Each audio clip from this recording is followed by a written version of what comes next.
$1 billion का gold कैसे चुराया जा सकता है, यही इस कहानी का मुख्य सवाल है। ये कहानी एक ऐसे आदमी से शुरू होती है जो बाहर से देखने में एक अमीर मिलियनेयर लगता है, लेकिन असल में वह एक बहुत बड़ा मास्टर थीफ है। वह जिस चीज पर भी नजर डालता है वह चीज आखिरकार उसी के पास पहुंच जाती है। उसकी जिंदगी ऐश और आराम से चल रही थी। महंगे होटल, शानदार पार्टियां और बिना किसी डर के चोरी करना उसे लगता था कि यह सब हमेशा ऐसे ही चलता रहेगा। लेकिन कहते हैं ना, लापरवाही इंसान को मुश्किल में डाल ही देती है। उसकी पुरानी चोरियों की वजह से कुछ दुश्मन फिर से उसके पीछे पड़ गए। उन्हीं में से एक आदमी ऐसा था जिसकी टोपी उसने कभी चोरी की थी और अब वही आदमी बदला लेने के लिए उसका पीछा कर रहा था। धीरे धीरे हालात इतने बिगड़ने लगे कि एक वक्त ऐसा आया जब उसका बच पाना मुश्किल लगने लगा। हर तरफ खतरा ही खतरा था। तभी अचानक एक रहस्यमय ग्रुप सामने आता है और उसे इस मुसीबत से बाहर निकालता है। लेकिन यह मदद किसी एहसान की तरह नहीं थी। उनके पास भी अपना मकसद था। इस ग्रुप का लक्ष्य था जेल के अंदर छुपा हुआ $1 अरब का गोल्ड, और इसके लिए उन्हें ऐसे लोगों की जरूरत थी जो नामुमकिन काम को मुमकिन बना सके। यहीं से कहानी एक नए मोड़ पर पहुंचती है। अब कहानी आती है रिंगो पर। रिंगो कोई साधारण चोर नहीं है। वह डिस्गाइज बदलने में एक्सपर्ट है और लॉक खोलना उसके लिए बच्चों का खेल है। बड़े बड़े बैंक्स के सेफ डिपॉजिट बॉक्स उसके सामने टिक नहीं पाते थे। लेकिन रिंगो बाकी चोरों से अलग था। वह लालची नहीं था। वह सिर्फ क्रिमिनल्स को लूटता था और जो पैसा होता था वह विक्टिम्स को वापस कर देता था। रिंगो की सबसे अनोखी बात यह थी कि चोरी करने के बाद वह कभी भागता नहीं था। वह आराम से बैंक के मेन डोर से बाहर निकल जाता था। जब तक लोगों को समझ आता कि क्या हुआ है, तब तक सर्वेलेंस कैमरा में सिर्फ उसका पीछे जाता हुआ फिगर दिखाई देता था। इसी सोच के साथ रिंगो ने मिसफिट्स नाम की एक छोटी टीम बनाई। इस टीम में विक था जो एक्सप्लोसिव एक्सपर्ट था, जिसने कभी अकेले पूरी इलीगल वेपन्स फैक्ट्री उड़ा दी थी। टीम में वायलेट भी थी जो दिखने में शांत और खूबसूरत लगती थी, लेकिन जरूरत पड़ने पर अकेले पूरे गैंगस्टर ग्रुप से निपट सकती थी। इतनी मजबूत टीम होने के बावजूद रिंगो जानता था कि उनका अगला टारगेट अब तक का सबसे बड़ा होने वाला है। उनका निशाना था बिलियनियर शुल्ट्ज, जो बाहर से इन्वेस्टर दिखता था लेकिन अंदर से टेररिस्ट्स के साथ मिलकर पैसा बनाता था। उसने कई प्राइवेट जेल बना रखी थी और उन्हीं में से एक जेल के अंदर $1 अरब से ज्यादा का गोल्ड छुपा हुआ था। इस गोल्ड तक पहुंचना आसान नहीं था। इसके लिए उन्हें एक और आदमी की जरूरत थी, एक ऐसा चोर जो जेल से बाहर निकलने में माहिर हो। और इसी वजह से उनकी नजर गई रिचर्ड पर, जो इस वक्त लॉस एंजलिस जेल में बंद था। और यहीं से शुरू होती है इस बड़ी चोरी की असली तैयारी। रिचर्ड कोई आम चोर नहीं था। वह चोरी की दुनिया का जाना माना नाम था। जेल में बंद होने के बावजूद उसकी प्लानिंग और स्किल्स अभी भी शार्प थी। मिसफिट्स टीम को पता था कि अगर जेल के अंदर से बाहर निकलने और फिर दोबारा जेल में घुसने का कोई रास्ता है तो वह सिर्फ रिचर्ड जानता है। उसी बीच दूसरी तरफ लॉस एंजलिस जेल में हलचल शुरू हो चुकी थी। फेडरल एजेंट्स को आदेश मिला कि रिचर्ड को एक प्राइवेट जेल में ट्रांसफर किया जाए। ये प्राइवेट जेल किसी और की नहीं बल्कि बिलियनियर शुल्ट्ज की थी। शुल्ट्ज को जैसे ही यह खबर मिली वह खुद इस ट्रांसफर को देखने पहुंच गया, लेकिन वजह कोई जिम्मेदारी नहीं थी। असल वजह थी उसकी रिमेड टोपी, जो रिचर्ड ने पहले चुरा ली थी। शुल्ट्ज यह मौका हाथ से जाने नहीं देना चाहता था। वह चाहता था कि रिचर्ड उसकी प्राइवेट जेल में आए ताकि वह उससे हिसाब बराबर कर सके। रिचर्ड को भी धीरे धीरे इस बात की भनक लगने लगी थी। उसे समझ आ गया था कि खतरा पास आ रहा है। शुल्ट्ज ने रिचर्ड के एक पुराने दोस्त को पकड़ लिया और उससे पूछताछ शुरू कर दी, लेकिन वह दोस्त बेहद वफादार था। चाहे जितना दबाव डाला गया उसने कुछ नहीं बताया। गुस्से में शुल्ट्ज ने जेल के रूल्स को दरकिनार करते हुए सिक्योरिटी कैमरा का सिग्नल कटवाया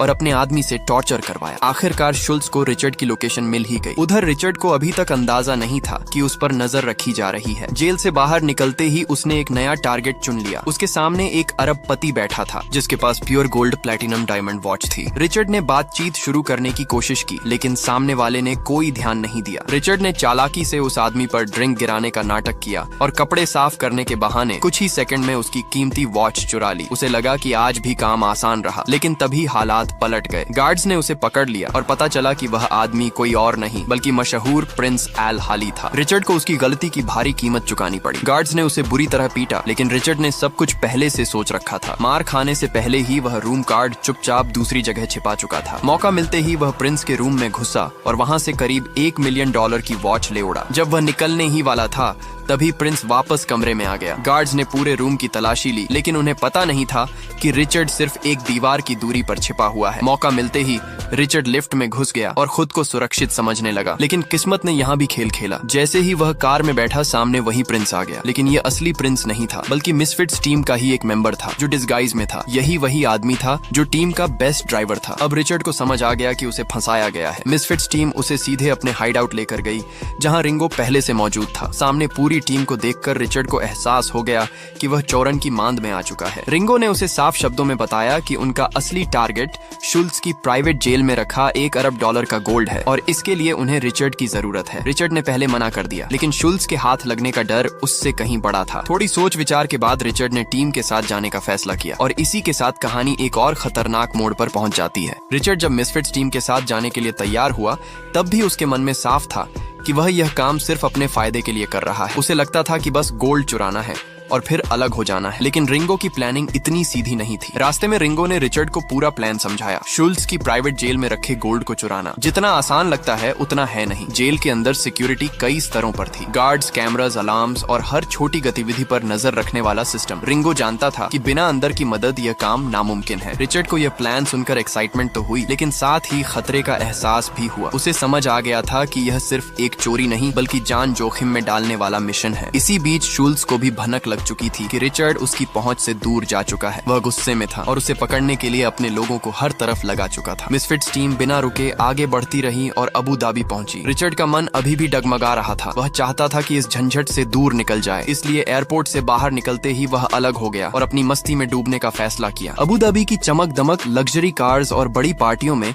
रिचर्ड खुद को खो बैठा। उसे लगा कि किस्मत एक बार फिर उसके साथ है। एक शानदार पार्टी में उसकी नजर एक अरबपति पर पड़ी जिसने ब्रांडेड वॉच पहन रखी थी। रिचर्ड ने आदत के मुताबिक अपना खेल शुरू किया और कुछ ही सेकंड में वॉच उसके हाथ में थी। लेकिन इस बार कहानी अलग थी। जैसे ही वह जाने वाला था, एक रहस्यमय महिला सामने आई। उसने न सिर्फ वॉच उसके मालिक को वापस कर दी बल्कि रिचर्ड के हाथ में बच्चों के टॉयज का एक पैकेट थमा दिया। यह सब इतना तेजी से हुआ कि रिचर्ड भी चौंक गया। जब उसने ध्यान से देखा तो उसके पैरों तले जमीन खिसक गई। वह महिला कोई और नहीं बल्कि उसकी बेटी होप थी। तलाक के बाद रिचर्ड ने सालों से उसे नहीं देखा था। अचानक बेटी को सामने देखकर उसका दिल भर आया। होप की मौजूदगी ने रिचर्ड को अंदर से बदल दिया। उसे एहसास हुआ कि वह सिर्फ अपने बारे में सोचता रहा और अपनी बेटी को अकेला छोड़ दिया। होप ने उसे बताया कि वह उसके बारे में सब जानती है और मिसफिट्स टीम के प्लान के बारे में भी। यही वह पल था जब रिचर्ड ने दोबारा रिंगो से संपर्क किया। इस बार लालच की वजह से नहीं बल्कि अपनी बेटी के लिए उसने गोल्ड चुराने के मिशन में शामिल होने का फैसला किया। लेकिन उसने एक शर्त रखी, मिशन के बाद पूरा हिस्सा उसका होगा। रिंगो ने साफ कर दिया कि मिसफिट्स टीम चोरी किया गया, पैसा अपने पास नहीं रखती, वह सारा गोल्ड चैरिटी में दे दिया जाएगा। ये सुनकर रिचर्ड फिर से पीछे हटने वाला था क्योंकि उसके लिए चोरी का मतलब सिर्फ फायदा था। लेकिन होप ने पहली बार अपने पिता से कुछ मांगा। उसने कहा कि यह काम सही कारण के लिए है और यही मौका है अपनी गलतियों को सुधारने का। रिचर्ड के लिए यह आसान फैसला नहीं था, लेकिन बेटी की आंखों में उम्मीद देखकर वह पिघल गया। रिचर्ड ने आखिरकार अपनी जिंदगी में पहली बार